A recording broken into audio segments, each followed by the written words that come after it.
अस्सलामुअलैकुम वरहमतुल्लाहि वबरकातुहू।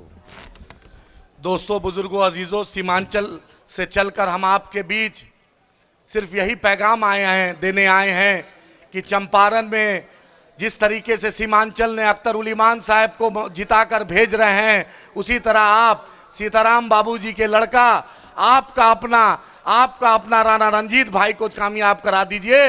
बैरिस्टर असदुद्दीन ओवैसी साहब के बाजुओं को मजबूत करा दीजिए, क्योंकि एक हैदराबाद से एक आवाज निकली तो महाराष्ट्र में इम्तियाज जलील साहब ने लब्बैक कहा, और औरंगाबाद से एमपी वहां के 20% सिर्फ आबादी थी और सब लोगों ने मिलकर इम्तियाज जलील साहब को एमपी बना दिया। किशनगंज में एक आवाज निकली, अख्तर उल ईमान साहब ने साथ दिया, और पूरे बिहार में 53,000 वोट से एमएलए का इलेक्शन अपने घर से दूर दूसरे असेंबली में जाकर अख्तर उल ईमान साहब जीते।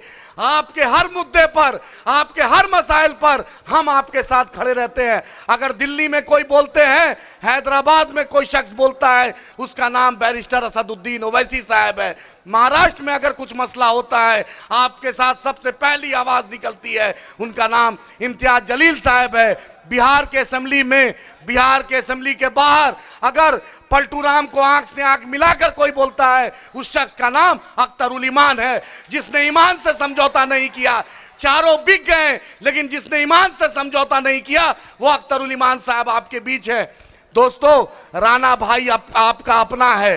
राणा भाई बैरिस्टर असदुद्दीन ओवैसी साहब का भेजा हुआ नुमाइंदा है, अख्तर उल ईमान साहब का नुमाइंदा है, आपका अपना है। आप राणा भाई को अपना बना लीजिए, राणा भाई को बता लीजिए, राणा भाई आपका अपना बनने के लिए तैयार है। और जो लोग सोच रहे हैं कि ये मजलिस है, शिरवानी से परेशानी होगी और ये आगाज है लोकसभा, इंशाअल्लाह ताला अल्लाह ने चाहा तो पूरा चंपारण मजलिस इत्तेहादुल मुस्लिमीन हम चुनाव लड़ेंगे, डंके के चोट पे चुनाव लड़ेंगे इंशाअल्लाह ताला।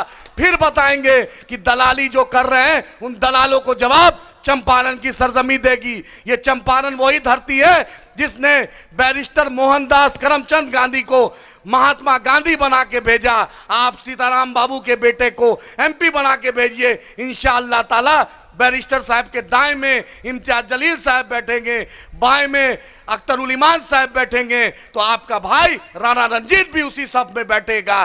फिर हम बताएंगे, एक ही सफ में खड़े हो गए महमूद और रियाज, ना कोई राणा रंजीत रहा, ना कोई अख्तर उल ईमान, सब मजलिस हो गया, सब एमआईएम हो गया। अपनी क़ियादत को मजबूत कीजिए। और पटना में जो बैठा हुआ है तेजस्वी यादव को यह गुरूर है कि हम जिसको चाहेंगे टिकट देंगे, उसको जवाब देना पड़ेगा। शहाबुद्दीन साहब की बेवा आज अकेले चुनाव लड़ रही है। राष्ट्रीय जनता दल के लोगों, इस शिवर की जनता जवाब देगी, जरूर जवाब देगी। उसकी बेवा चुनाव लड़ रही है, उसके खिलाफ तुमने अवध बिहारी चौधरी को चुनाव लड़ाया। तुम्हें बतलाएंगे इंशाअल्लाह ताला। तुमने हमारे पीठ पे खंजर घोपा है, अल्लाह ने चाहा तो कभी मुख्यमंत्री नहीं बनोगे, कभी नहीं बनोगे। तुमने हमें धोखा दिया, अल्लाह की कुदरत तुम्हें जरूर इंसाफ करेगी। बहुत बहुत शुक्रिया।